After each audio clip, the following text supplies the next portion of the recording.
Hello and welcome to Audio Talk, where we talk about all things audio. Nice. I'm Sonia. This is Kent. He's our resident Hello. audio expert.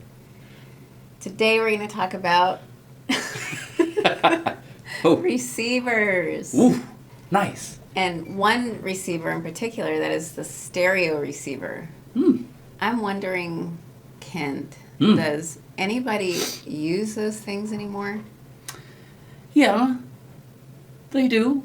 They do. Yeah. I mean, a lot of people because that's like you know how that is. They've been around for so long that operating something like with your fingers like that and changing Yeah. changing over and this to another source by using it.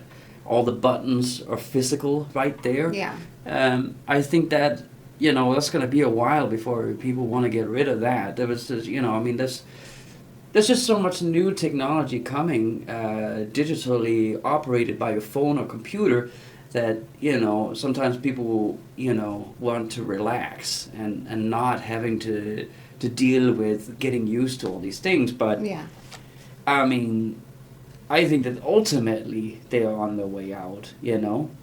That for the newer generations that thing is more complex than using an app for for an amplifier. So that I Yeah. think it's inevitable. I think it's inevitable that they're gonna disappear. That's interesting. Yeah. Yeah. So it's Okay. it's our generation and older that's like, God, give us a break. Give me some buttons. Yeah. Some buttons you can just push Yeah. and turn it on. And a volume and Yeah. yeah.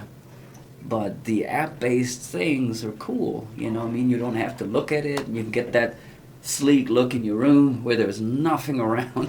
Just the sound is just magically appearing, basically. Yeah. And those kind of things are increasingly more and more popular. Okay. Yeah. So not quite obsolete yet. Nope. There's still some dinosaurs hanging on to that shit. Okay. All right. So that about wraps it up, and we'll see you in the next video. Bye-bye. Bye-bye.